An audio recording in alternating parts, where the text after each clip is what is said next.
In this video, we'll work on Ruth 1, verses 3 and 4. So let's go to single sentence mode.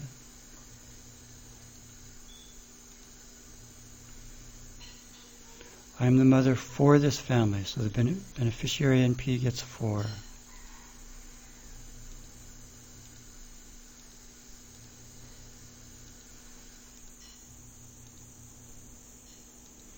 We won't put in a comment.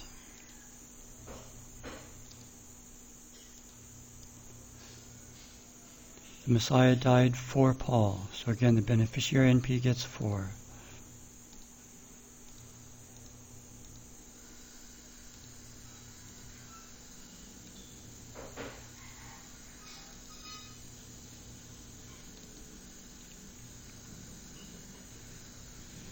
Generated text is identical.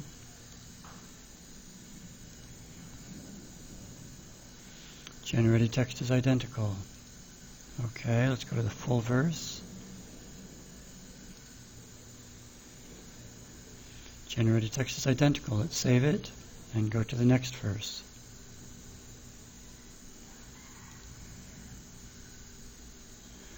Okay, here, this is to grow up. And in the Word document, I entered just grow, so I want to change this.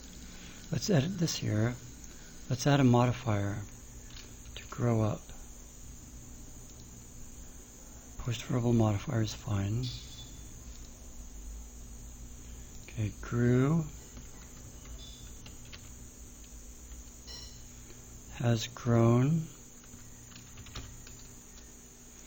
is growing, grows. Okay. I want to change that in the document as well. My son grew up. Mary's son grew up. Okay, the theta grid adjustment rule. There's only an agent, so we won't need that.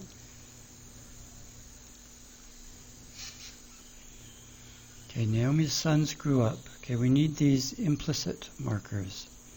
So let's copy those from English, like we did for noun phrases. The grammar is English. Spell out rules for clauses. Mark implicit text. So I click on it, push the control key on my keyboard. Yes, we want to make a copy. Click this one, control key, yes. Now let's go edit those. Okay, let's rename this.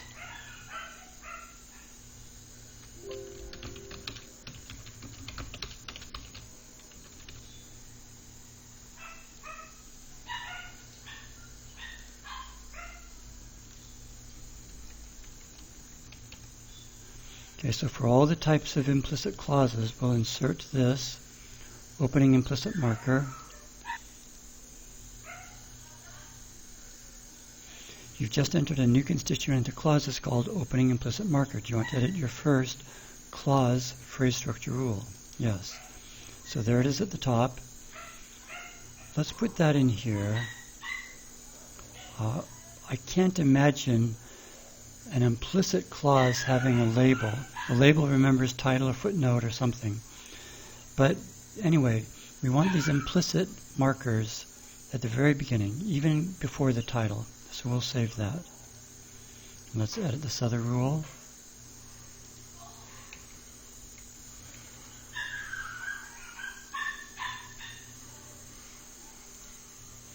You just entered a new constituent into clauses called closing implicit marker. So there it is at the top. Okay, this should come at the very end, even after the period. So let's drag this down.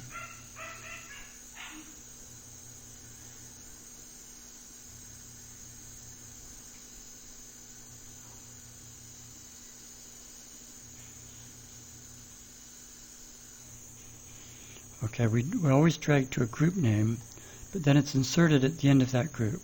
So that's where we want it, after the period.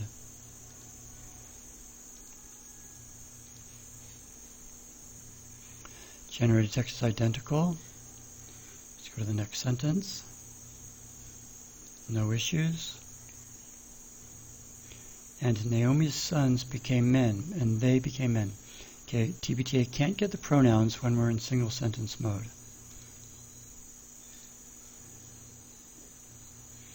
So sons married women who were from Moab. They married women. Okay. Okay, 1. I don't think we'll need this. Generated text is identical. Generated text is identical. Okay, about. I don't think we'll need this rule. Okay, the number 10. We won't need that.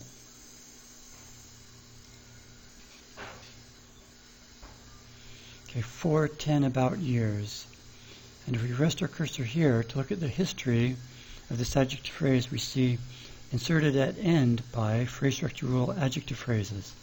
Whenever it says inserted at end, that means it was in the phrase, but the phrase structure rule didn't specify where to put that particular constituent.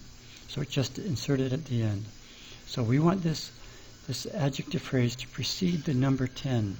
So let's go to our phrase structure rule for adjective phrases. This adjective phrase is embedded in another adjective phrase. So we want this to come before the adjective. Okay, and here we don't have an adjective phrase. It'll come after the conjunction and about 10 years, for example. So let's put it in here. We'll say an adjective phrase.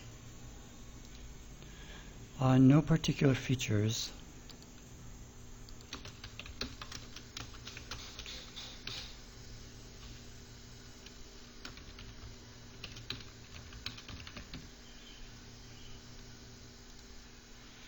You haven't entered a name. Do you want to enter a name now? We'll say no. Okay, so there it is. I think it's okay to put it there. We'll put it there, and later if we need to move it, then we will.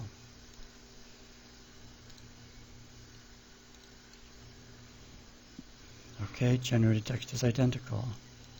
That's the last sentence.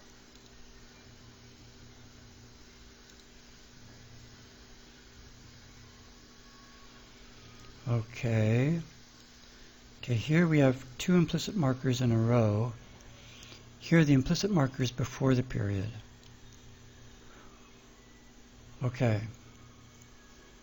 Here we saved it. We have this period. Okay, this sentence, this is a coordinate independent. We can see it was moved by structural adjustment rules, the combined sentences rule. This one was moved into this other one. Right here, combined sentences. Okay, we deleted the period from the main clause. It'd be better to delete the period from the clause that's being embedded. So let's insert a period here.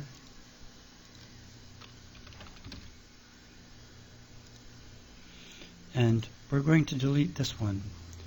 This one we want to keep. So I'm going to delete it from the rule. So this is the main clause. And this second clause will be embedded inside this one. And we're going to delete the period that's associated with that embedded clause. And let's do the same thing here. We're going to keep this period. So I'm deleting it from the rule. Here we're going to say insert a period. And we're going to delete this period. Okay. Okay, generated text is identical. Let's save it. And we won't regenerate everything yet. We'll go a few more verses. So now we're ready for Ruth 1:5.